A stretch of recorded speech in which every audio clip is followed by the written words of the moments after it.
This is an RNZ podcast.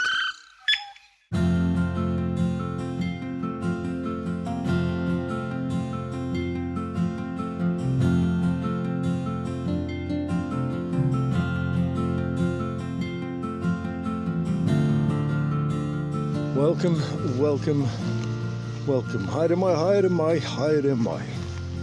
to this week's episode of The Long Way Home, in which I find home. Get on with the episode, Bruce, I hear you say. Get on with the episode, Bruce! Okay.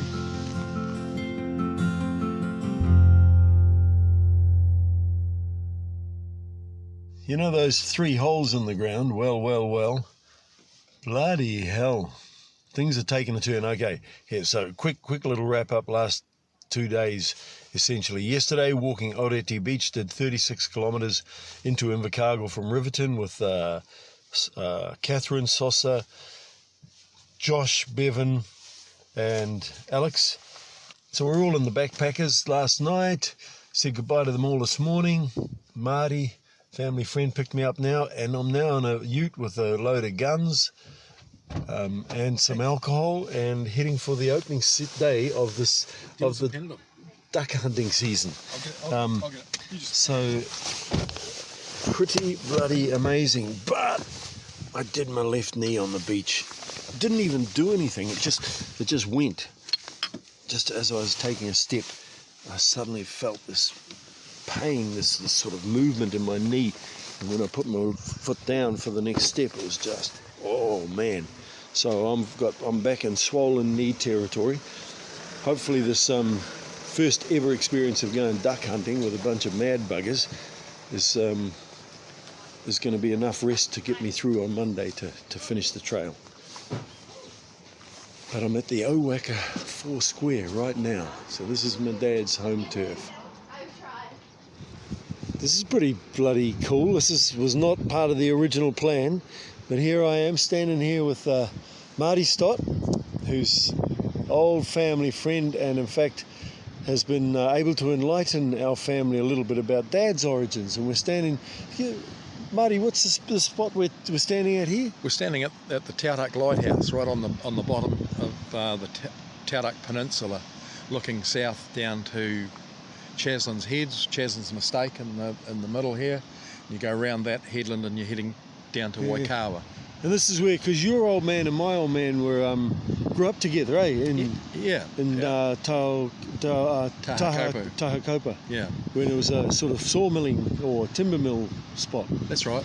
And they used to come over here as boys and go fishing with the baits, Ike Baits, and I forget the other guy's name, but they had a wee fishing boat, and as kids they'd sneak away over here and go out fishing. They must have got up some shenanigans, eh? Oh, they did. They sure did. Yeah, they're all over the countryside. Some of the stories, that you've been relaying and stuff, and I just know that, because I knew you just knew that my old man was into mischief. He would have been into mischief and adventure, like not just being a bad bass, actually adventure stuff. Yeah, they come fishing and they'd row down the rivers and come down here fishing and all over the place, and all on foot as with boys. They just go for a walk. Because there's no luxury out here. No roads, nothing. They'd come away down here. Hey, well, thanks for bringing me out here, eh? Because it's a bit of a deviation from the original plan, but just to be able to chuck a little bit of the ashes over there before I take the rest of them down to Stewart Island. That's I'll start having a bloody cry if I think about it too much. Yeah, it's been good to catch up again, Bruce. Cool, and like you say, your father showed me a lot of hospitality when we went up north, so it's good to be able to return it to the family. So yeah. Cheers, man. Yeah, thank you. It's bloody good.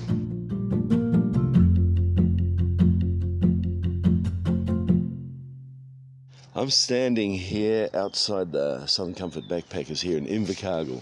So, as anyone who's got any knowledge of Te Aroha will know, if you're doing southbound, Invercargill is the last place you take off from to get to Bluff and finish this thing. Standing with Josh and his father Bill, and Grandma Isabel Campbell. Sort of the journey's been it's not just a physical one, it's sort of getting to know the country. And I thought, I'm from New Zealand, I was born here, I'll probably die here, and I'll probably live here all my life. So if I want to understand, my life and that, I sort of need to know the country, It's where we're all from. And so having, 2 generations above me there at the end, it's all sort of part of it. It's pretty wicked, eh?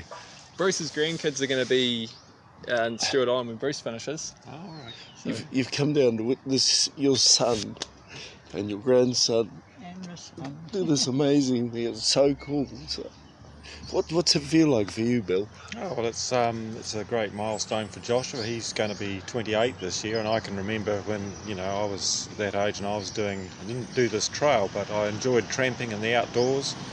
So I'm really pleased that Josh was doing this particular trail. It's in New Zealand.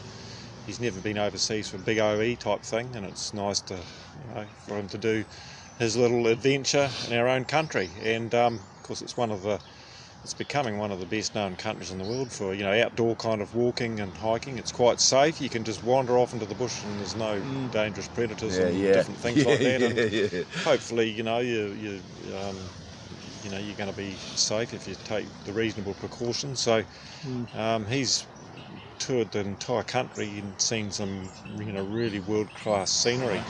And what about you, Gran?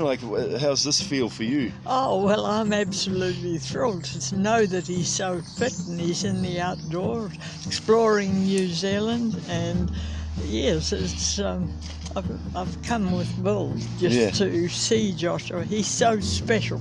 Grandma says so.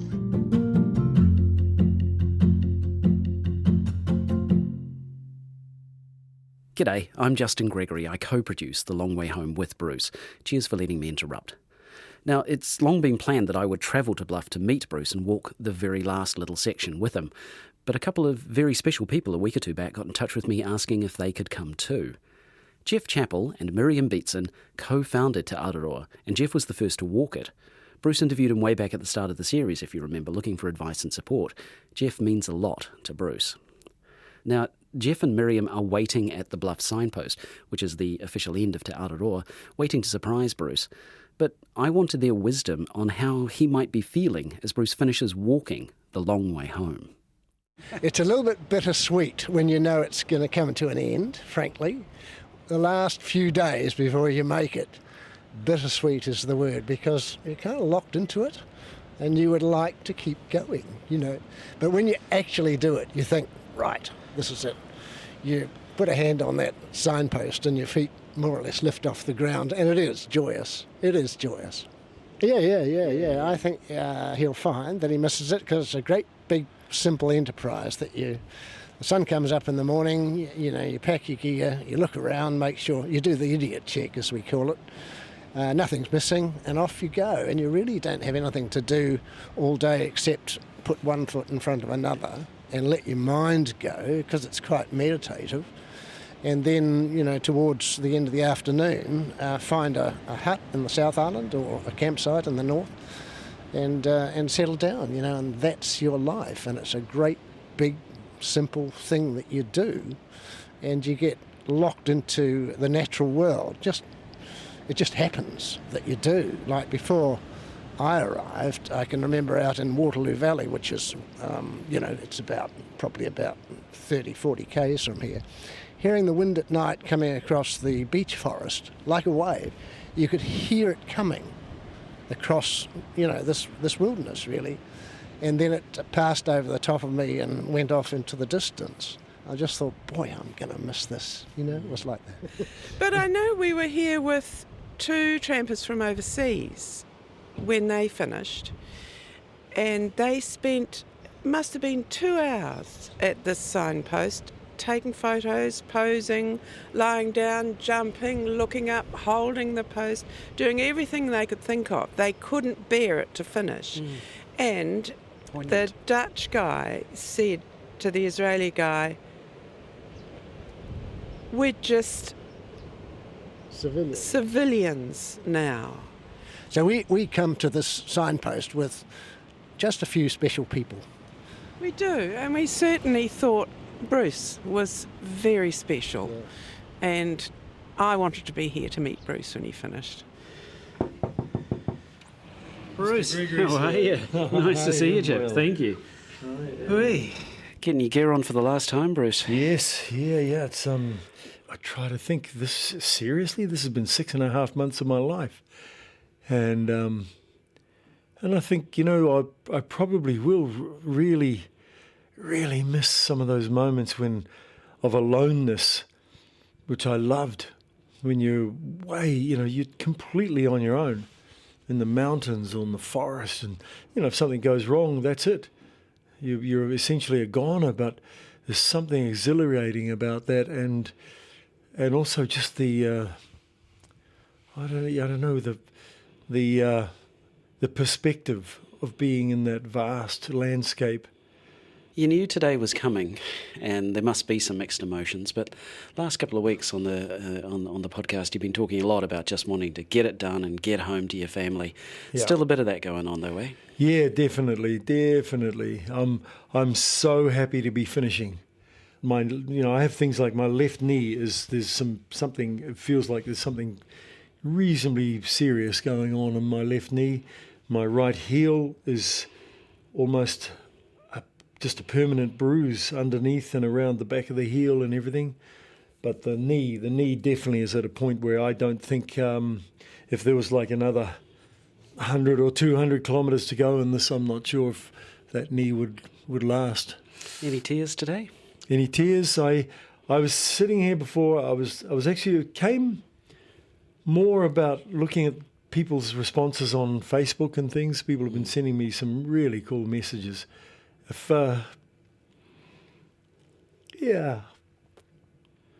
And that's what I've tried to do through it, is just try to be open, like not try to act out like I'm some tough dude doing this major gig and I'm the man, but just try to be open that, I'm hurting here, or I'm over it, or I've had in the last couple of weeks, man, far out. I've had a couple of days where I've been so demoralised, falling in a river and it's freezing cold, and getting to a hut and not knowing how the hell you're going to survive through that night,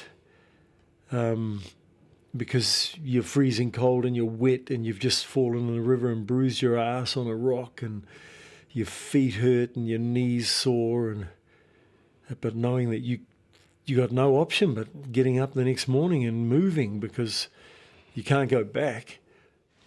Now, I know your daughter and your family and your sister-in-law and others are going to come down to the island in a few days. There's no one there to meet you today, though, is there? No. Other than me. Yeah, just you and I, Justin. And what a perfect combination that is. There were some very special people who thought it was a bit of a shame that your family couldn't get down here to meet you. So they've arranged to meet you themselves. Oh. So,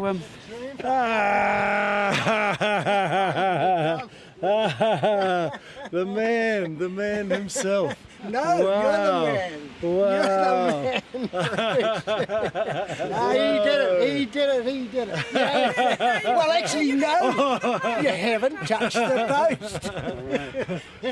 why don't you get on the post there, Bruce? I'm coming for a big hug with you very shortly. Hey! Te Araroa.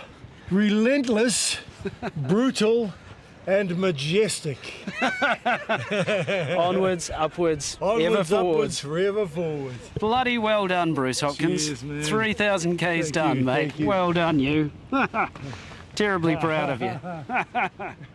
Here's your special Te Araroa medallion. And on the back, you will see 3 words. It says, well, the first words, of course, identify the walker, the heroic walker, I have to say.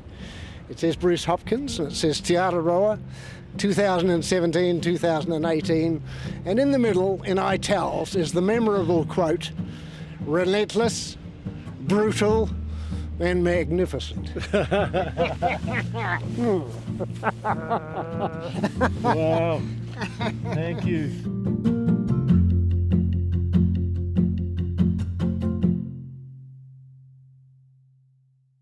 This is the Stewart Island Cemetery. So as you come up the road here, there's a bunch of plaques that are just here with the, for the people who are not, in fact, buried here. But where are we? So my old man, there he is, in memory of William Raymond Hopkins, 28th September 1927, 9th October 2007. Remembered with love by his family, wife Co, Doug, Lindley, Wanda, Bruce and their families. So he passed away in Kaitaia Hospital. We were with him. I was holding his hand, actually, when he died. I've spoken to them. I've spoken to them a few times. Just expressed sort of, come on, fellas, let's keep going, man. Let's get down to the island. So, yeah, they've been in my heart and my mind. So, yeah.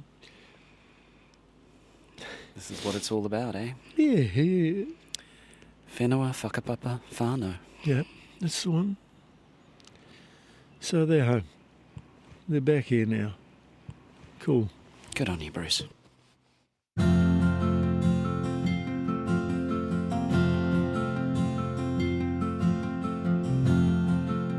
I'm not sure how to conclude.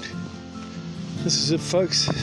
I am humbled by the fact that you bothered to tune in, and in particular the fact also that so many of you sent me messages of support, and also expressing what the series The Long Way Home has meant to you. Actually, I should just put in the job pitch here. Yeah, so I need some bloody work. All right, got to end it somewhere. Many, many thanks to each and every one of you. Ka kite anō.